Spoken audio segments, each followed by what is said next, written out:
అంటే మనకు గజమారి రావాలి రావాలంటే వెనక చెక్కలతో కట్టుండాలి. అంటే మామూలుగా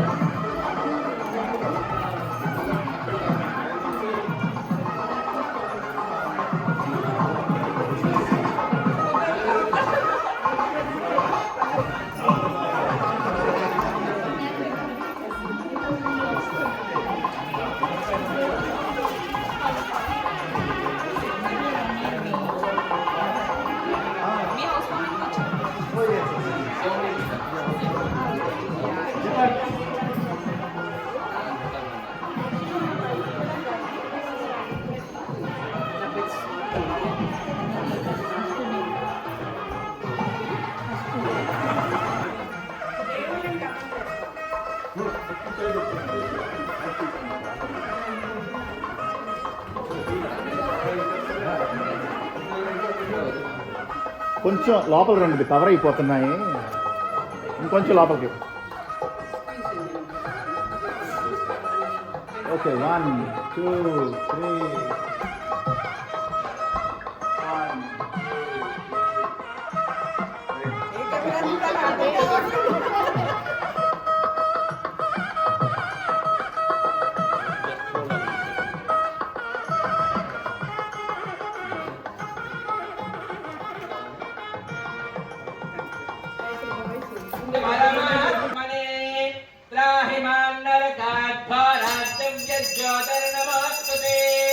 दीपदेवतायै नमः। दीपाराधन मुहूर्तः सुमुहूर्तोऽस्तु। अस्मिन् मुहूर्तकाले सूर्यादीनां नवानां ग्रहाणाम् अत्यन्त आनुकूल्य फलसिद्धिरस्तु तथास्तु। दीपाराधन రెండు అక్షంతలు వేసేసేయండి. కేశవాయ స్వాహ. భగవాన్ आचम्य ओम केशवाय स्वाहा, ओम नारायणाय स्वाहा, ओम माधवाय स्वाहा. మగవాళ్ళు హస్తం గచ్చాల్య. మగవాళ్ళు ఆడవాళ్ళకు కూడా 3 సార్లు ఆచమనాన్ని ఇవ్వాలి. మొదటిసారి చేయగలుగుకోండి అమ్మా, 3 సార్లు ఆచమనం చేయాలి. ఆ హస్తం గచ్చాల్య ఆచమ్య ఓం కేశవాయ నమః, ఓం నారాయణాయ నమః, ఓం మాధవాయ నమః. చేయగలుగుకోండి అమ్మా మీరు కూడా. అందరూ కూడా విష్ణుమూర్తికి నమస్కారం చేసుకోండి. ఓం గోవిందాయ నమః, విష్ణువే నమః, మధుసూదనాయ నమః. గోద్వాదే పురుషః ఆదోయేహ భవాత్మనః తతో విశ్వన్యక్రామత్ శాసనారశనే అపి తస్మాత్ విరాజాయత విరాజో అధిపురుషః స్లతాతో అత్యనిశ్చత పశ్చాద్భో మిరమతో పురః యత్పురుషేణ హవిషా దేవాయజ్ఞమతన్వత వదంతో అస్యాసీతాజ్ఞం గ్రీష్మ ఇద్మశరథభిః సప్తాస్యాసన పరిహయః త్రిసప్తకవినప్లతాః దేవాయజ్ఞం తనవానాః అభద్రం పురుషం పశుం సంయజ్ఞం బర్హిషి ప్రోక్షం పురుషం జాతమగ్రతః తేన దేవా అరిహంతా శేషకల్పసుఖనేత్రితరామ బ్రహ్మాద్యమరా ప్రార్థితరామ రామ రామ జయ రాజా రామ రామ జయ సీతారామ రామ రామ జయ రాజా రామ రామ జయ సీతారామ జయ హరి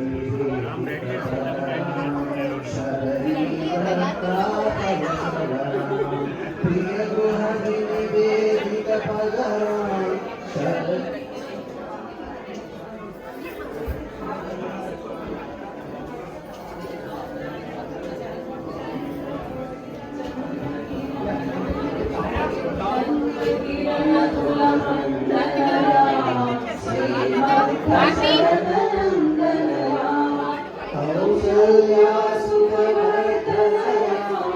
విశ్వామిత్ర ప్రియ రామ రామ రామ జయ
వన్ మోర్.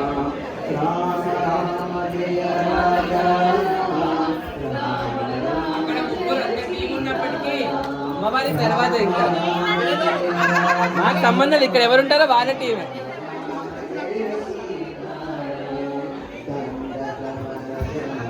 ఇంకొక కలిసి కూడా అది స్ట్రింగ్స్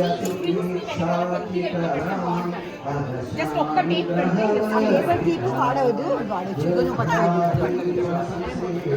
నేను తీసుకున్నాను అంటే స్ట్రింగ్స్కి ఒకేసారి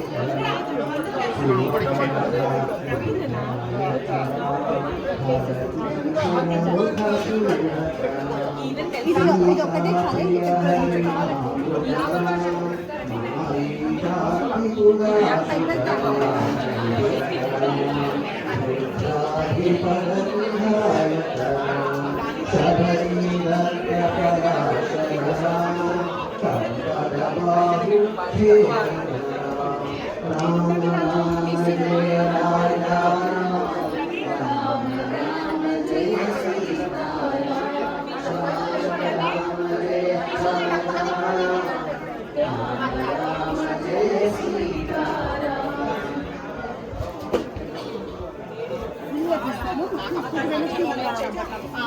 తీస్తా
అప్పట్లో అయోధ్య నుంచి మిథిలా నగరానికి అయ్యవారు వస్తే ఇప్పుడు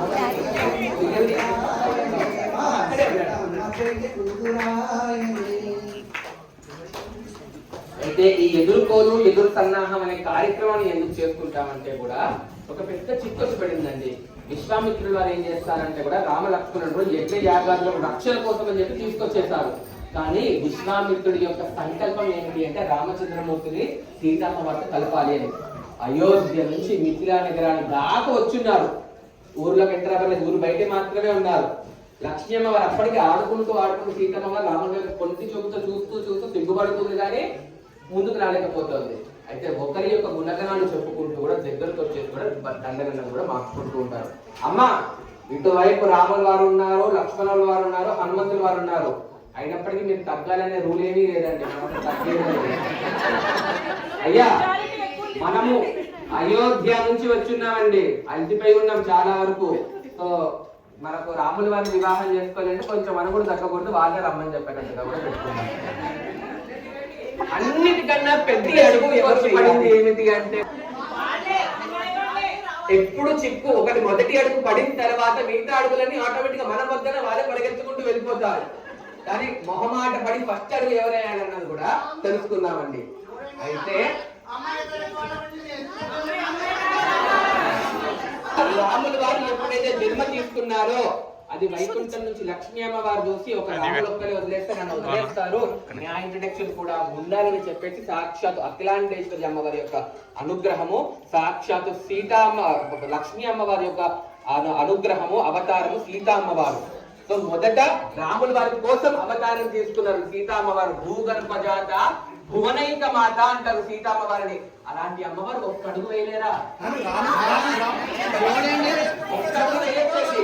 రాముల వారి కోసమే అవతారం తీసుకున్న సీతమ్మ వారు రాముల వారితో కలవడానికి ఒక్క అడుగు వేయలేరా? లేరండి, ధనధాన్య సంపత్తి అన్నీ ఉన్నది మా లక్ష్మీ అమ్మవారి దగ్గరే. కానీ ఎప్పుడైనా గుర్తు పెట్టుకోండి, అమ్మాయికి ఏం చేయలేరు కాబట్టి రాముల వారికి రావాలి. అమ్మాయికి ఒక్కసారి వివాహం అవుతే మాత్రమే ధర్మపత్ని అని పేరు వస్తుంది. లోకము మొత్తము కూడా పూజ్యురాలు అవుతారు. ఆలోచించుకోండి. అప్పటికి మేము చూడండి, మేము అయోధ్య నుంచి వచ్చినామండి, అతిథిపై ఉన్నాం మేము బాగా. అంతగా ప్రేమ ఉన్నప్పుడు అతిథి దేవో భవ అంటారు కదండి. ఊరు దాకా వచ్చి ఉన్నాం మేము మిథిలా నగరానికి. మమ్మల్ని స్వీకరించుకోవడానికి, మమ్మల్ని దర్శించుకోవడానికి ఒక్క అడుగు వేయలేరా? గట్టి కాంపిటీషన్ ఉంది మనకి ఇక్కడ. అయ్యా ఎప్పుడైనా గుర్తు పెట్టుకోండి, కాలము మారినా, శాస్త్రాలు మారినా, వేదం మారినా సహజమే. ఇక అది అనుకొని కడుపు వేసేసుకోండి. ఒక్కడుగు. అమ్మ లక్ష్మీ అమ్మవారు పాలసముద్రం నుంచి వచ్చారు. కాలు బాగా సున్నితంగా ఉంటాయి, కాలు కదిపోతాయని చెప్పి ఒక్కడుగు వేయడం కాదండి, పెద్ద అడుగు వేయాలండి. ఒక్క పెద్ద అడుగు వేయాలండి. ఇలా జరిగితే మనం సాయంత్రం వరకు వీళ్ళిద్దరు కలవడానికి టైం పడుతుంది.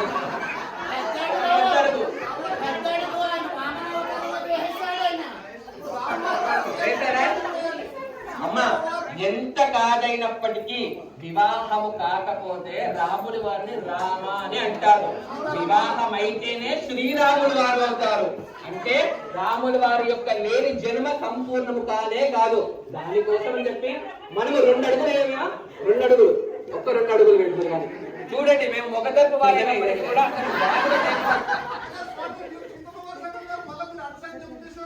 అంటే అటు పురోహితుని ఇటు పురోహితుని నేను 2 వైపులు తాంబూలాన్ని తీసుకుంటాను సార్. మారుతూ ఉంటాను రోజంతా కూడా.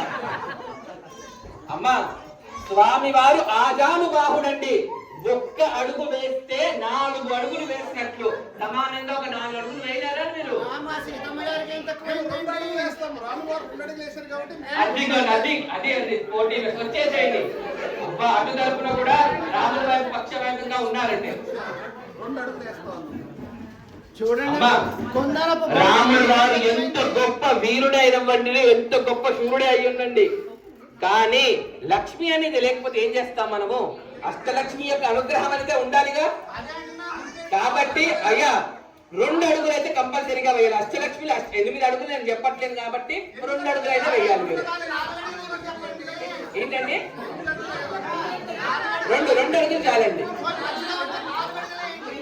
సరే 8/2 4 అంటున్నారు. అడుగులు అడిగేస్తుంటే 4 అడుగులు. అయ్యా మనము కొంచెం గట్టిగానే అడగాలండి. మనం కట్నం అది కూడా బాగా రాజ్యం చేస్తున్నారు మనల్ని. అది కూడా అక్కడ 2 అడుగులు అయితే వేయాలండి. 2 అడుగులు వేయాలి. ఇదిగోండి అమ్మ, ఒకవేళ విగ్రహాలు బలమవుతున్నాయి అంటే కూడా మారుతూ ఉంటారు చేతులన్నీ కూడా. అమ్మ వేస్తుండాలి. ఒక 3 అడుగులైనా వేయాలండి అమ్మ. త్రిమూర్తుల కోసం ఒక 3 అడుగులు. అమ్మ మీరు వేయాలండి అమ్మ. సార్ రాములు గారు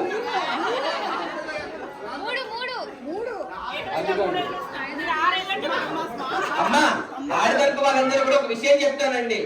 మా శ్రీరామచంద్రుడు వారు ఒక రాయిని కూడా మన శాప విమోచన చేసేసి కూడా అహల్యామ్మ వారికి కూడా శాప విమోచన జరిగింది. వచ్చే దారిలో చాలా రాళ్ళు ఉన్నాయండి. అందరికి శాప విమోచన చేస్తే సీతమ్మ వారికి కాంపిటీషన్ పెరిగిపోతుంది. ఎంత త్వరగా వచ్చి వివాహం చేసుకోగలిగితే అంత మంచిది మీకు. అవునండి, అది రాముని సీతమ్మ వారు జరిపాడు మాత్రమే. సీతారామచంద్రమూర్తి ఎక్కించబడి ఇరగొట్టేశారండి. అదండి మా వారి శక్తి అక్కడ. దానికోసం అని చెప్పేసి ఒక 2 అడుగులు వేయాలండి సీతమ్మ వారు. చెప్తాను ఎందుకు కలపగలిగారని కూడా నేను చెప్తాను. 2 అడుగులు వేయాలండి ఒక సీతమ్మ వారు.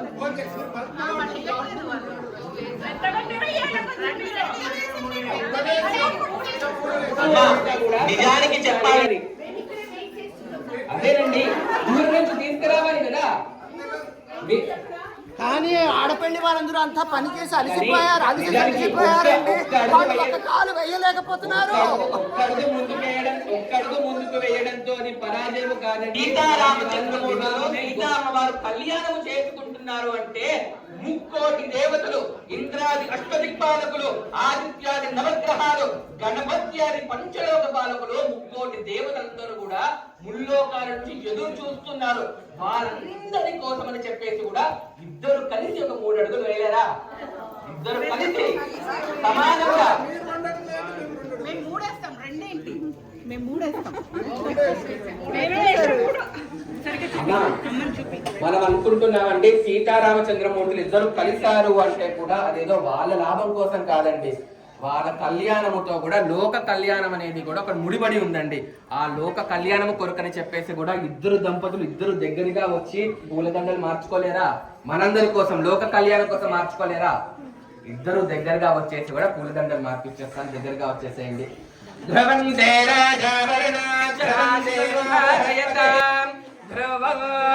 అమ్మ పూలదండలంటమ్మా.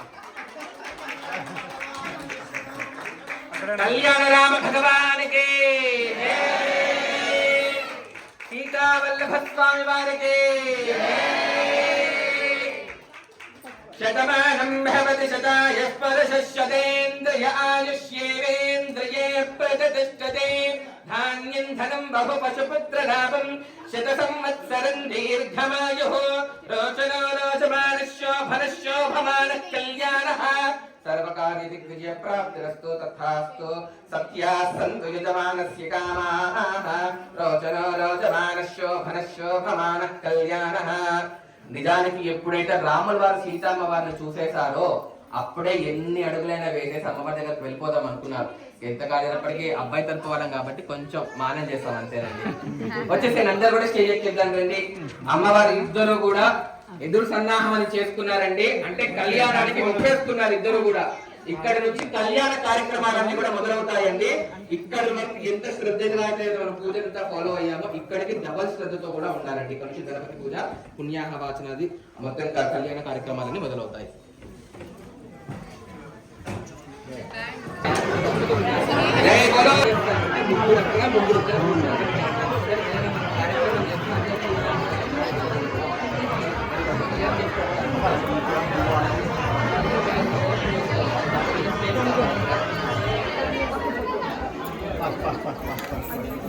First 1, 2, 3.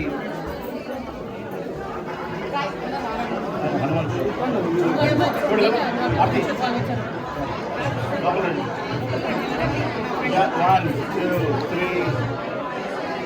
Okay.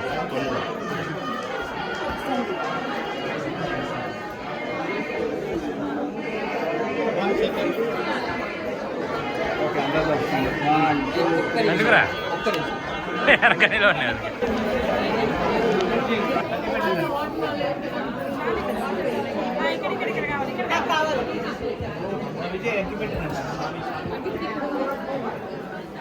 ఇచ్చాను ఇందాక.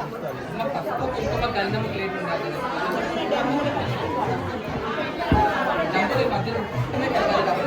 శివవీర్యాన్ని ఎవరు స్వీకరిస్తారని చెప్పేసి భూమండలం అంతా వెతికితే భూమాత కనిపిస్తుంది. లోక కళ్యాణం కొరకు స్వీకరిస్తావా తల్లి అని అందరూ అడిగితే స్వీకరిస్తానని చెప్పగానే కూడా నా పర్మిషన్ లేకుండా నా భర్త వీరను నువ్వు స్వీకరిస్తావా? ఇప్పటి నుంచి నువ్వు ఇది నా సొత్తు అనుకున్న వారందరికీ కూడా నువ్వు భార్యవే అవుగాక. అప్పటి నుంచి ఆ భూపతి అన్న పదం వచ్చింది. భూపతి, భూధరుడు, భూపతి అన్నది కూడా వచ్చేసింది. అందరూ కూడా మమ అనుకోండి. అందరూ కూడా అక్కడ కూడా అందరూ మమ అనుకోండి. ఆ ముక్కోటి కౌంట్ ఎందుకు ఆగిపోయింది మనకు? పార్వతి అమ్మవారి శాపం. అందులో మనం నేర్చుకోవాల్సింది ఏమిటంటే కూడా శివపార్వతులు ఇద్దరు చూడడానికి 2 ఫిజికల్ ఎంటిటీస్ అయినప్పటికీ అర్ధనారీశ్వర స్వరూపం ఏం చెప్తుంది మనకు? చూడడానికి ఫిజికల్ గా వేరైనప్పటికీ మనసు ఒకటే. ఇద్దరు మధ్యలో ఏ డిసిషన్స్ ఉన్నది భార్య భర్తలు మాత్రమే చూసుకోవాలని చెప్పేసి అప్పటి నుంచి మొదలైంది. మధ్య నుంచి ఏది వెళ్ళకూడదు అంటే ఎటువంటి సందర్భంలోనైనా ఇద్దరు మధ్యలో గురించి కూడా వెళ్ళకూడదు. అది కార్యక్రమేనా మన వస్తువుల రూపంలో కూడా అది గుర్తు చేయడానికి అలా పెట్టుకుంటున్నాం. ఎందుకు చెప్పాల్సి వచ్చిందంటే నేను ఇందాక చాలా మందిని చూస్తున్నాను భార్య భర్తల మధ్యలో నుంచి చాలా పాస్ చేసుకుంటూ ఉన్నారు. అందుకని చెప్పి కూడా మొదటే చెప్పేస్తున్నాను. ఈ మధ్య సెల్ ఫోన్లు వచ్చేసాయండి మధ్యలో. అంటే సెల్ ఫోన్లు పెద్ద కొడుకులాగా కాబట్టి దోషం లేదు. పూర్తి బాధ్యత మొత్తము కూడా స్వామి వారి మీద ఉంచాలంట అండి. మీకు కొన్ని ఉదాహరణలు చెప్తాను. మహాభారతంలో ఎప్పుడైతే కూడా ద్రౌపది అమ్మ వారి యొక్క వస్త్రాన్ని తీసేస్తూ ఉన్నారో 100 మంది కౌరవులు అందరూ కూడాను పంచపాండవులు రక్షించడానికి లేదు, జూదంలో ఓడిపోయారుగా. అయితే కూడా ద్రౌపది అమ్మ వారికి నన్ను ఎవరు రక్షించేస్తారని చెప్పేది కృష్ణ భగవానుడు పూజిస్తుంది. కృష్ణుడిని పిలిచి కృష్ణయ్య రావయ్య అంటుంది. కానీ ఏం చేస్తుంది అంటే ఒక చేత తన చీరను తను కాపాడుకుంటూ ఒక చేత నమస్కారం చేస్తుంది, కృష్ణయ్య రావయ్య అని. వెళ్ళడు కాక వెళ్ళడు, చలించడు కాక చలించడు. రుక్మిణీదేవి అడుగుతుంది పక్క నుంచి, సాక్షాత్తు చెల్లెలు రూపమే కదయ్యా, వెళ్ళి రక్షించవయ్యా, అంత అవమానం జరుగుతుంది అంటే కూడా ఒక చేతితో తనను తాను రక్షించుకోగలదని నమ్ముతా ఉంది. ఒక చేతితో మాత్రమే నాకు నమస్కారం చేస్తుంటే పూర్తి బాధ్యతను ఇంకా వదిలిపెట్టలేదు. ఒంటి చేత నమస్కారం చేయకూడదు, అప్పటి నుంచే ప్రారంభమైంది మనకు. 2 చేతులు ఎత్తి నమస్కారం చేయాలి ఎవరికైనా కూడా, పెద్దలు ఎవరికైనా కూడా. ఒకనొక సమయంలో ద్రౌపది అమ్మ వారి శక్తి అంతా పోయేసి 2 చేతులు ఎత్తి కృష్ణయ్య నువ్వు తప్ప నాకు దిక్కు లేరయ్యా అన్నప్పుడు అప్పుడు కృష్ణమాయ వస్తుంది. అంటే పూర్తి బాధ్యత మొత్తం కూడా స్వామివారి మీద ఉంచేసేయాలి. ఇంకొక ఉదాహరణ అయితే స్వామివారు పూర్తి బాధ్యత మొత్తం స్వామి వారి మీదే ఉంచాలి. సర్వాంతర్యామి అనుకుంటూ ఉండాలి. నాకు కష్టం కలిగింది అంటే కూడా ఏదో రూపంలో స్వామి వారు వస్తారు. ఇందాక చెప్పుకున్నాం కదండి, ఆపదామపహర్తారం దాతారం సర్వ సంపదాం లోకాభిరామం శ్రీరామం భూయో భూయో నమామ్యహం. మళ్ళీ మళ్ళీ మళ్ళీ మళ్ళీ చెప్తున్నానండి, ఆపద ఉంటే రాముల వారు అక్కడ ఉండరు.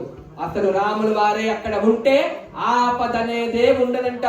అంటే ఏదో రూపంలో నుంచి వచ్చి నన్ను రక్షించవయ్యా అని కూడా చెప్పాలండి. అయితే దానికి ఉదాహరణ చెప్పాలి అంటే విష్ణుమూర్తి కూడా ఈ త్రిమూర్తులకు 3 లక్షణాలు ఉంటాయి. సృష్టి స్థితి లయకారకులు. సృష్టించేవాడు బ్రహ్మ, నడిపించేవాడు జగన్నాటక సూత్రధారి శ్రీ మహావిష్ణువు, తర్వాత మోక్షాన్ని ప్రసాదించేది శివుడు. అయితే మనం ఇన్ని జన్మలన్నీ ఎత్తింది దేనికో తెలుసా అండి? చిట్ట చివరిగా మోక్షాని కోసం. ఆ మోక్షాన్ని ప్రసాదించేది శివుడు. అయితే మనుష్య జన్మ ఎత్తామంటేనే గరుడ పురాణం చెప్తుంది, మనుష్య జన్మ ఎత్తామంటేనే పూర్వ జన్మ సుకృతం. పోయిన జన్మల్లో ఎన్నో మంచి పనులు చేస్తే కానీ మనకి ఇంత మంచి జన్మ రాదంట. ఆరోగ్యంగా ఉన్నామా, మంచి తల్లిదండ్రులు ఉన్నారా, మంచి సంతానము ఉందా, మంచి ఐశ్వర్యము ఉందా, బంధుమిత్రులతో ఇంత గొప్పగా మనం ఈ కార్యక్రమాన్ని చేసుకుంటున్నామంటేనే అది పూర్వజన్మ సుకృతం. ఈ జన్మలో మనకి ఎంత మంచి పనులు కలిగితే అంత మంచి పనులు చేస్తే మోక్షానికి చాలా దగ్గరగా వెళ్తూ ఉంటామంట. ఇంత మంచి జన్మ, ఇంత చిట్ట చివరి జన్మలో నాకు ఏది లేదు, నాకు అది లేదు, ఇది లేదు అని కూడా అధర్మంగా బ్రతకామనుకోండి, మళ్ళీ చీమ దగ్గర చిట్ట చివరి జన్మ. అసలు ఈ జన్మ రావడమే పూర్వజన్మ సుకృతంగా కూడా భావిస్తూ ఉండాలి. అయితే శ్రీ మహావిష్ణువు కూడా ఎప్పుడు అవతారాలు తీసుకుంటారంటే కూడా ఎప్పుడు ధర్మం తగ్గుతుందో, ఎప్పుడు అధర్మము పెరుగుతుందో ధర్మ స్థాపన చేయడానికి ఆ శ్రీ మహావిష్ణువు ఏదో ఒక అవతారంలో వస్తూ ఉంటారండి. అయితే స్వామివారి అన్ని అవతారాల్లో కన్నా కూడా లక్ష్మీ నరసింహ స్వామి వారి యొక్క అవతారానికి చాలా ప్రాముఖ్యత ఉందండి. ఏమిటో తెలుసా అండి? అది స్వామివారు ఏదైనా అవతారం తీసుకోవాలి, ధర్మస్థాపన చేయడానికి రావాలి అనుకున్నప్పుడు ఎలా అవతారం తీసుకోవాలి? మనుష్య జన్మగా రావాలా?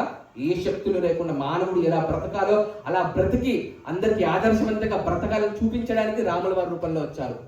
అన్ని శక్తులతో వచ్చిన వారు కృష్ణ భగవానుడు.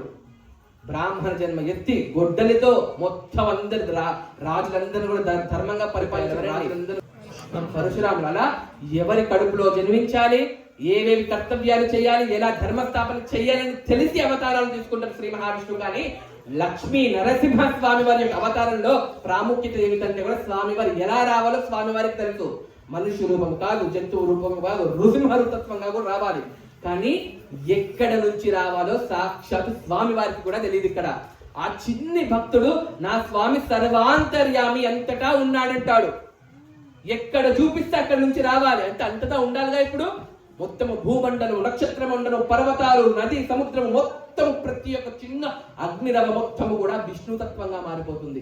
ఎక్కడ చూపిస్తే అక్కడ శ్రీ మహావిష్ణువు ఉండేటట్టుగా మొత్తం సర్వాంతర్యామి అయిపోతారు. అప్పుడు ఆ చిన్ని భక్తుడు అటు స్తంభం వైపు ఉండడం తండ్రి అడిగితే మొహమాటం లేకుండా చెప్తున్నానయ్యా నా స్వామి ఉన్నాడు, అంతటా ఉన్నాడు చెప్పగానే అక్కడ నుంచి వస్తాడా అంటే అప్పుడు స్తంభంలో నుంచి వస్తారు స్వామివారు. అంటే అప్పటి వరకు స్వామివారు ఎక్కడి నుంచి అవతారం ఒక చిన్న భక్తుడి యొక్క నమ్మకాన్ని గెలిపించుకోవడానికి స్వామివారు సర్వాంతర్యామి అయిపోయారు. ఒక్కసారి గట్టిగా నమ్ముకోగలిగితే చాలండి. ఒక్కసారి గట్టిగా నమ్ముకొని వదిలేసినా చాలు. మనము వదిలిపెట్టినా ప్రభు వదిలిపెట్టరు. ఆ నమ్మకము పెట్టే గట్టి నమ్మకము కూడా ఎలా ఉండాలంటే చాలా గట్టిగా నమ్ముకోవాలి. ఒక్కసారి నమ్మి మనం మర్చిపోయినా స్వామివారు మన వెంట ఎప్పుడూ ఉంటూనే ఉంటారు, ఏదో రూపంలో అనుగ్రహాన్ని ఇస్తూ ఉంటారు. స్వామి నువ్వు తప్ప నాకు దిక్కే లేదయ్యా ఒక భావన, స్వామి నువ్వు సర్వాంతర్యామివయ్యా, ఏదో రూపంలో వచ్చిన ఆపదను తొలగించవయ్యా. ఈ రెండు భావనలు కూడా చాలా గట్టిగా ఉండాలండి. మనసు నిండా అందరు కూడా రామ రామ రామ అని కూడా మనసు నిండా కూడా నింపేసుకోండి. ఎటువంటి బాధలు ఉన్నా, ఎటువంటి కష్టాలు ఉన్నా ఆ రామనామ జపం చేసేస్తే కూడా చాలా ప్రశాంతంగా ఉంటుంది. ఆ ఆపదలన్నీ కూడా దొరికిపోతాయి. జై శ్రీరామ్. అయితే ఇప్పుడు ఏం కార్యక్రమం చేసుకుంటున్నామంటే కూడా మీరందరూ కూడా ఇన్విటేషన్ కార్డు వచ్చింది కాబట్టి మీకు మీరందరికి ఇన్విటేషన్ కార్డు వచ్చింది కాబట్టి మీరందరూ వచ్చేసారండి. కానీ సీతారాముల వారైనా కూడా ముఖ్యంగా రోజు అందరి నమస్కారం చేసుకుంటున్న దైవం ఎవరయ్యా అంటే కూడా పంచలోకపాలకులు గణపతి, బ్రహ్మ, విష్ణు, మహేశ్వరుడు, గౌరీ అమ్మవారు. పంచలోకాలకు నమస్కారం చేసుకోవాలి. తర్వాత నవగ్రహాలకు కూడా నమస్కారం చేసుకోవాలి. ఇప్పుడు మండపారాధన కూడా జరుగుతుంటుందండి. ఎవరెవరు వస్తుంటారో కూడా బలి చక్రవర్తి వామనవతారంలో అప్పుడు కోరిక కోరుకుంటారు శ్రీ మహావిష్ణువుని, ఇంద్రలోకానికి నేను అధిపతిని అవ్వాలి అంటే ప్రస్తుతానికి నువ్వు పాతాళంలోకి వెళ్ళి అక్కడ నువ్వు ఆధిపత్యం చెయ్యి, కలియుగాంతము నువ్వు మళ్ళీ కూడా ఇంద్ర పదవికి కూడా పూజలుగా అవుతావు, బలి చక్రవర్తి అవుతారు. దాని తర్వాత అలా కొన్ని కోట్ల యుగాలు అయిపోయిన తర్వాత కూడా బ్రహ్మగారు కూడా రిటైర్మెంట్ తీసేసుకుంటారు. కొత్త సృష్టికర్తగా బ్రహ్మగారు వస్తారు. ఎవరో తెలుసండి మళ్ళీ బ్రహ్మగా వచ్చేది? కొన్ని వేల యుగాలు దాటిన తర్వాత బ్రహ్మస్థానంలోకి వచ్చేది ఆంజనేయ స్వామి. అప్పటి వరకు ఉంటారు ఆంజనేయ స్వామి. బ్రహ్మస్థానంలోకి వెళ్తారు, సృష్టికర్తలు చేస్తుంటారు బ్రహ్మగారు. అలా మళ్ళీ కోట్ల సంవత్సరాలు అయిపోయిన తర్వాత కూడా సదాశివుడు కూడా రిటైర్మెంట్ తీసేసుకుంటారు, నేను ఇక మోక్షం ఇవ్వడం ఆపేస్తాను అని. అలా మళ్ళీ కోట్ల సంవత్సరాలు, కోట్ల యుగాలు అయిపోయిన తర్వాత కూడా శ్రీ మహావిష్ణువు కూడా ఇన్ని అవతారాలు ఎత్తేసి నేను కూడా అలసిపోయానయ్యా, నేను కూడా రిటైర్మెంట్ తీసుకుంటాను అనుకుంటాను. కొత్తగా నడిపించేవాడు వస్తాడు. అలా కొన్ని కోట్ల సంవత్సరాలు అయిపోయిన తర్వాత మీరు చూడండి ఈ లోక ఎంతమంది బ్రహ్మలు, ఒక రికర్సివ్ కాల్ లాగా ఉంటుంది ఇదంతా కూడా. ఇన్ని కోట్ల సంవత్సరాలు యుగాలు ఒక అమ్మవారు కనురెప్పలాడిస్తే ఎంత కాలం అయితే జరుగుతుందో అన్ని యుగాలలో అంతమంది మారుతూ ఉంటారంట. అంటే పార్వతి అమ్మవారి శక్తి ఊహించుకోండి, అంటే అమ్మవారి యొక్క వయసు ఊహించుకోండి. మీరు ఒక కనురెప్పలాడిచ్చే సమయంలోనే ఇన్ని జరుగుతున్నాయి మనకు. స్వర్ణరోమ మహారాజు గారి యొక్క ముని మనవరాలంట అమ్మవారు. బ్రాహ్మణేభ్య శుభం భవతో ఆంగీరసయాసి గౌతమత్రయారుషయ ప్రవరాన్విత గౌతమసగాత్రస్య హరస్వరోమ మహారాజవర్మనో నప్త్రే పౌత్రే. హస్రో మహారాజు గారి యొక్క మనవరాలంట మన సీతమ్మవారు. జగత్సాగర పర్యంతంతో బ్రాహ్మణేభ్య శుభం భవతో ఆంగీరసయాసి గౌతమత్రయారుషయ ప్రవరాన్విత గౌతమసగాత్రస్య జనక మహారాజవర్మన పుత్రీ. సాక్షాత్ జనక మహారాజు గారి యొక్క పుత్రికనంట. ఎవరండి ఆవిడ అంటే కూడా భూగర్భ జాత భువనైక మాత. ఎవరండి అంటే ఆ అమ్మవారి గురించి ఎలా చెబుతున్నారంటే కూడా చతుస్సాగర పర్యంతంతో బ్రాహ్మణేభ్య శుభం భవతో ఆంగేరస అయాస్య గౌతమ ధాయారసగయ ప్రభావాం అఖిలాండకోట బ్రహ్మాండ నాయకీ చంద్రవంశ పావనీ సాక్షాత్ మహాలక్ష్మీ స్వరూపే. మన మిత్రులందరూ ఉంటారు కదండి, చనిపోయిన వారందరూ కూడా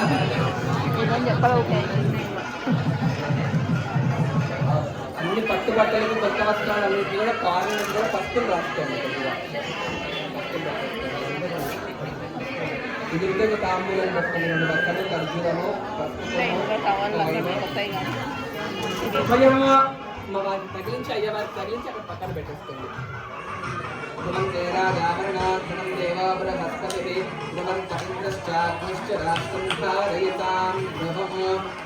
బ్రహ్మశ్రీ వేదమూర్తులు శ్రీ శ్రీ శ్రీ శ్రీ శ్రీ శ్రీ శ్రీ ప్రదీప్ గారి యొక్క దంపతులు, ప్రదీప్ గారి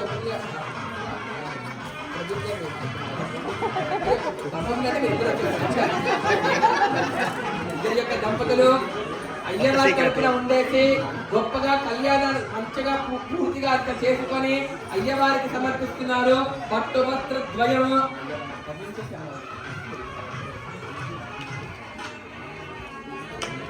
మనం